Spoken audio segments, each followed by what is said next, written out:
tonight on CBC Vancouver News.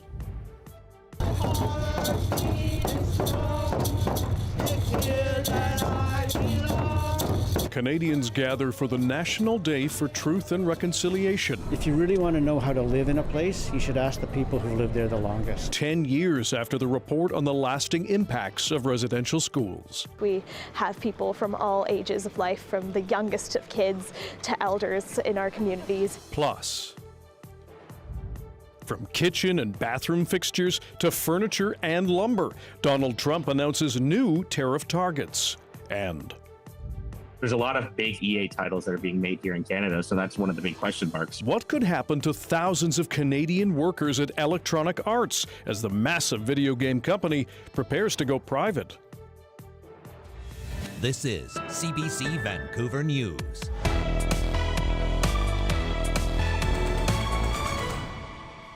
Hello, I'm Dan Burritt. Thanks for joining us. Across this country, Canadians were busy marking the National Day for Truth and Reconciliation. The gatherings come a decade after the Commission's report on the impact of residential schools. The CBC's Pinky Wong has more on some of the events here in Metro Vancouver. A walk to recognize, honor, and support survivors and communities affected by residential schools. I was part of the 60 scoop. It was very hard, and so now for me to share that with her,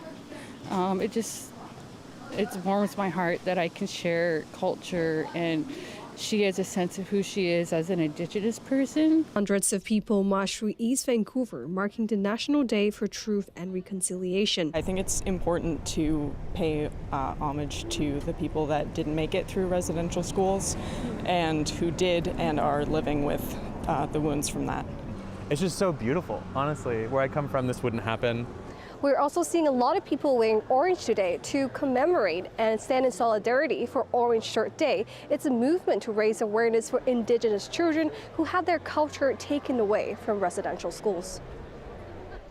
It's not a holiday. It's not a day off.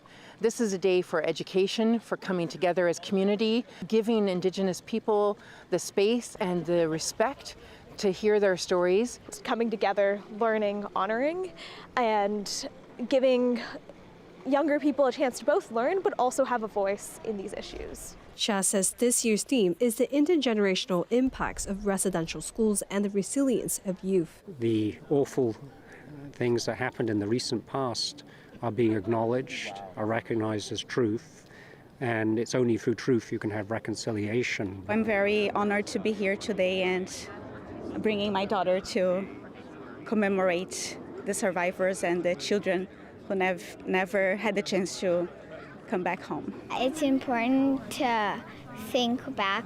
It was very hard for the kids. Organizers hope people walk away with knowledge about the past and the motivation to support Indigenous communities. Pinky Wong, CBC News, Vancouver. Truth and reconciliation coverage can be difficult for some people. If you or someone you care about is looking for support, you can reach the National Residential School Crisis Line. The number is 1-866-925-4419. That operates 24 hours a day and available for survivors, intergenerational survivors, as well as their loved ones.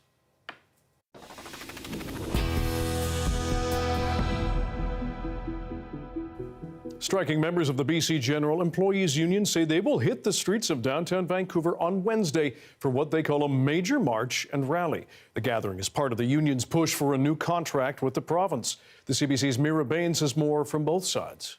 Union! Power! Union! Power! Union! I can't hear you. The union says it plans on escalating job action in the coming days after talks broke down with the province on Monday. The president of the BCGEU says government negotiators were 3 hours late and their offer wasn't much different than a previous one. I'd say we're incredibly disappointed. I think this was, in my view, a cheap stunt. There's no point in calling us back to the table if you're not going to present something materially different. Finch says the union will be holding a rally in Vancouver on Wednesday, and more information about the union's next steps will be revealed. We're going to be a bit more forthcoming about what our escalation actions are then. But we've always said we're not going to broadcast our strike strategy. But at this point, a large percentage of our bargaining unit are out on the picket lines. Pickets are up at government offices around BC and around roughly 1/3 of provincial liquor stores and at liquor and cannabis distribution warehouses. The province's finance minister says any deal needs to be fair and to maintain the government's fiscal plan. I think people are aware that we are in a deficit situation and we're being very negatively impacted by the trade war. She says the government's offer is different than a previously rejected one. Our increased offer today was from 4.5% over 2 years to 5%, which ensures that workers' wages keep up with inflation over that 2 years. Right now, it's unclear when the two sides will get back to the bargaining table. Mira Baines, CBC News, Vancouver. Vancouver police say a man has died after he was found shot on the downtown east side. The force says officers were called to Main Street in Union just after 7 a.m. for a man suffering from a gunshot wound. He later died in hospital. The crime scene extended from Maine to Quebec and closed many nearby roads. No one has been arrested yet. Surrey police are looking into shots fired at a radio station overnight, a shooting they say is tied to a wave of extortion attempts targeting South Asian communities across Canada. Our officers arrived and did confirm that the damage to the front door of the business was made by gunfire. Now, fortunately, no one was injured. The building near 76th and 130th Street includes Swift 1200 AM radio. Former MLA turned host Ginny Sims says her colleagues were worried about their safety, but chose to go live on air later in the day. She calls the shooting a direct attack on media freedom and says they will not be silenced. The Provincial Extortion Task Force set up to crack down on such attacks is now in charge. Canada's already reeling lumber industry is bracing for a new round of tariffs from Donald Trump. As Nisha Patel reports, it includes more on softwood lumber and other wood products. These kitchen cabinets built in Shediac, New Brunswick are the latest Canadian goods set to be slapped with U.S. tariffs. I'm giving it about 3 months before that business completely dries up for us. Glenwood Kitchen sells about 20% of its products south of the border. The family-run business will absorb the extra costs for now, but that's not a long-term option. We definitely have been scrambling the last few days trying to put together a plan on how we're going to recoup that business. Starting October 14th, wood cabinets and vanities will be hit with a 25% U.S. tariff. On January 1st, that rate is set to jump to 50%. There's also a 10% global tariff on softwood lumber. Combined with already existing 35% U.S. anti-dumping duties, total levies on Canadian softwood producers would add up to 45%. Business survives on certainty. There's no certainty anymore. It's just chaos. Softwood lumber is a long-standing source of tension between the two countries. The U.S. claims Canada floods the market with cheaper, subsidized products.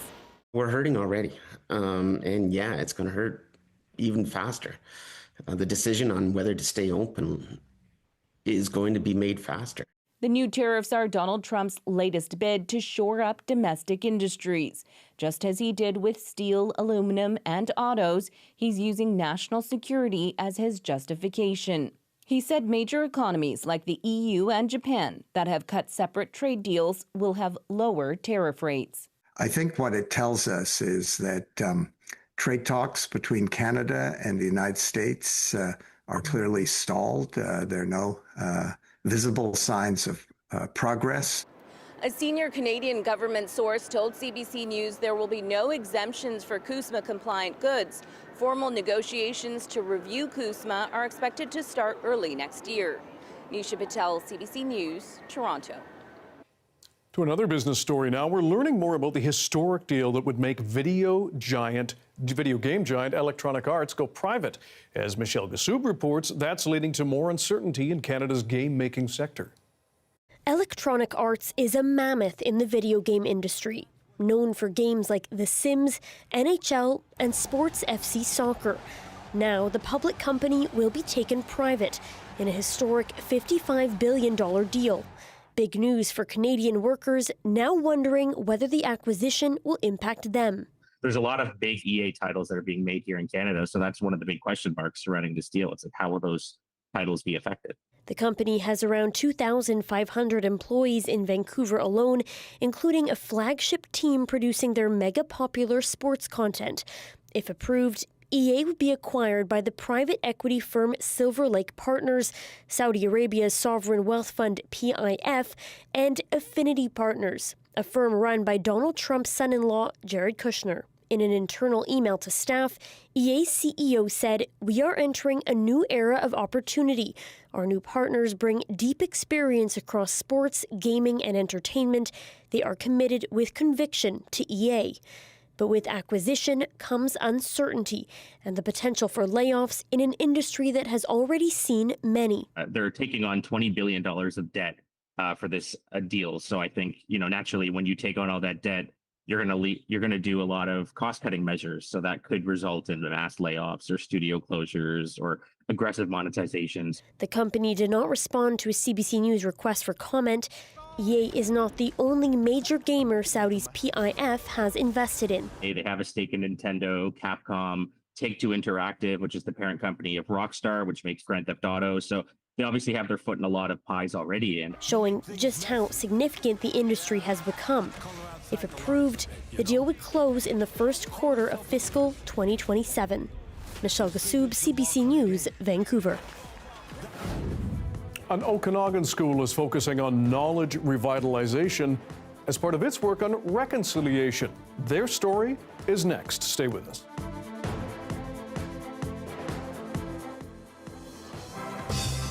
Hi, I'm Amy Bell, and here's what's in your CBC inbox. On October 18th, join CBC at the Big Sisters Soiree Gala, an evening for the community to come together, celebrating mentorship and resilience of youth. And never miss a special programming series, event, or contest. Subscribe to CBC's e-newsletter today at cbc.ca/Vancouver Inbox.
Students at a cultural immersion school in BC's Okanagan kicked off their school year in a brand new building. As Radio Canada's Matisse Harvey reports, for nearly 20 years, the school's been offering a curriculum rooted in Syilx traditions, language, and culture.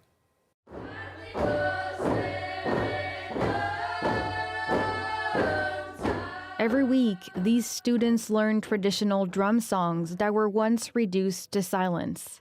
In this cultural immersion school just west of Vernon, students from kindergarten to grade 7 receive an education rooted in Syilx traditions and in Syilxan language. The name of the school refers to a place where children learn the indigenous ways, according to Alicia Marchand, or Tomb from her traditional name. I really try and ingrain the language into everything that I'm doing. Even the words are written all over everything that I have in this room, like a take-home folder has the language. The students follow the province's curriculum, but their schooling incorporates cultural elements, such as a 13-month calendar.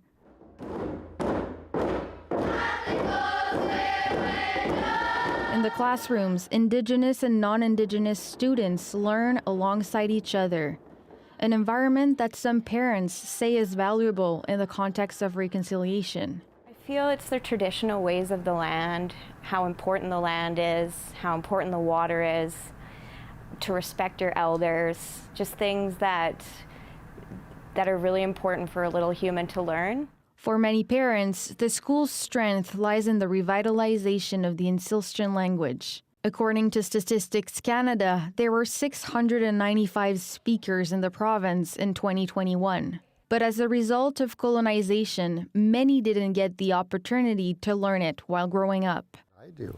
I can introduce myself and talk in general terms, but that's the difference, is the kids speak better and they're actually teaching their parents and grandparents. He says education is a top priority for the band and that work is already underway to welcome high school students in the future. Matisse Harvey, CBC News, from Syilx territory on the lands of the Okanagan Indian Band. He was born to a Chinese father, a Musqueam mother, and was immersed in her Indigenous heritage. These days, Elder Larry Grant has been a champion of the Hunkaminam language, but that wasn't always the case. The CBC's Lisa Christensen spoke with Larry Grant about his place of belonging as a child in Vancouver. Well, it was challenging because I grew up in the era of the Second World War. And in the era of the Chinese Exclusion Act, and the Chinese head tax, and the Indian Act, the Indian Reserve Act, and the Indian Residential School Act, where it was all denied. Everybody's existence as humans were denied. So you were not accepted as a citizen or someone able to vote or anything like that. So, yeah, so you grow up like that, and you hear the colonial people talk about, oh yeah, we got to go vote this, we got to do that. Oh, I'm buying property and buying property. And natives and Chinese were not allowed to own property. And then all the movies, because Pearl Harbor was bombed, the Japanese kids disappeared from Strathcona School because they went all to these internment camps. And going to the movies, many times, like go to the Orpheum, which was really uptown because it's the Opera House. What are you doing here, kid? Like, go to a restaurant, same thing. No dogs, no Chinamen, no Indians allowed. Sign. They will not be served. And other ones that didn't have signs, you go in there, you wouldn't get served. So you just have to go somewhere where they would serve you, and that would be Chinatown. Yeah. So, and all the movie heroes, all the heroes in the books were white guys. Cowboys were white, Indians were the bad guys, the cowboys and Indians. The Chinese guys and Japanese were lumped together. You guys are the yellow horde. You guys bombed Pearl Harbor, you know, and that. So you didn't really belong anywhere. That's Musqueam Elder Larry Grant speaking with the CBC's Lisa Christensen. Spectacular sky over the city of Kamloops earlier in the day. A mixed bag of weather for much of our province, but there was a sunny stretch ahead. Darius will tell us all about it in your BC-wide weather forecast coming up after this.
Cookie lovers, be warned. A new online scam is rising in popularity, and as Yasmin Khanea reports, it involves the famous treats from the Girl Guides.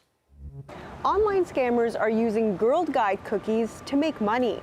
Posts from Facebook community groups in BC and Ontario show people claiming their children are selling the cookies. They don't seem to have access to any cookies. They are not associated with our organization. They ask for e-transfers up front, but don't deliver the tasty treats. We are obviously concerned about seeing examples like this out there in the wild, but we hope that they don't discourage any of our supporters from supporting a really essential program for kids and youth and adults. Cookies are the Girl Guides of Canada's main fundraising tool, helping raise money for programs, activities, and camp fees. Scammers online today will do anything for a dishonest dollar. Cybersecurity experts say there are ways you can protect yourself. First, pay after delivery. So make arrangements, get the cookies dropped off by the parents, and then once you physically have the goods, do the payment then and there. But if you do fall for these kinds of scams, experts say don't be ashamed and report it to help others. Yasmin Ranea, CBC News, Vancouver.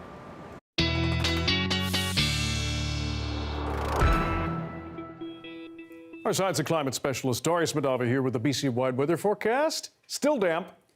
Still damp. Going to continue to be damp, but there is some sunshine on the way later this week. But in the meantime, we got to get through some thunderstorms that are going to be rolling through parts of the province. We saw some thunderstorms in the southern interior today. We may see more of those tomorrow and also breaking into other parts of the interior as well. This low pressure system is continuing to sit just off the coast. It will weaken over the next few days, but in the meantime, it's going to continue spreading showers over parts of BC. All that moisture that we have over in the coming in from the west can get sucked up into that low and then pushed over BC. No big streams of moisture for southern BC, but later towards the end of this week into the weekend, we will see one start to head into the northwest. What does that look like in terms of precipitation? Well, parts of the west coast of the island continue to see some heavier rain, and then really, besides that, it's really just on and off and gets pushed into the interior. Small amounts of showers, but really nothing too significant. It should help with the fire danger, but unlikely to help much with the drought situation. Some of the mountains do continue to get snow, and you can see actually that low there developing that precipitation. Once that river goes into the more northern sections of the province later this week, they'll get much more significant rainfall and a good dump of snow on some of those mountains. If we zoom in here on the south coast, again, this includes from midnight earlier today right through the end of the day on Thursday. And the totals on some parts of the west coast of the island, very high, especially up at those higher elevations. Here in Vancouver, totals aren't as significant, but parts of the North Shore will still get a good amount of rain over the next few days. In terms of the smoke situation, it's not going to be great in the southern interior over the next few days once again, but for the most part, things should improve as we head into the weekend, more than likely, especially if Washington State gets some rain, because a lot of that smoke is coming up from south of the border. Tomorrow, Dan, again, some thunderstorms possible, mostly in the Alpine, but could happen in other parts of Metro Vancouver. A few days of showers, and the weekend, for once, looks dry. That will be nice. And again, we do need the rain. Yeah, we do. Not on the weekend. Okay. Well, he wowed thousands of fans at free pop-up concerts in Toronto and Montreal over the weekend, and now he's done it in Vancouver. Canadian R&B artist Daniel Caesar announced the show on Instagram just a few hours before he started playing, and young people showed up in droves to John Hendry Park at Trout Lake, climbing chairs and trees, trash cans and bike seats to get a good view. Caesar's new album, Son of Spurgey, is scheduled for release on October 24th. Who doesn't love an outdoor show? Thanks for being with us tonight on CBC Vancouver News. You can watch this newscast on CBC GM, our free app, as well as on YouTube at our website, cbc.ca/BC. Your next local news is on the early edition on CBC Radio 1. It starts tomorrow morning at 5:30. Have a good night.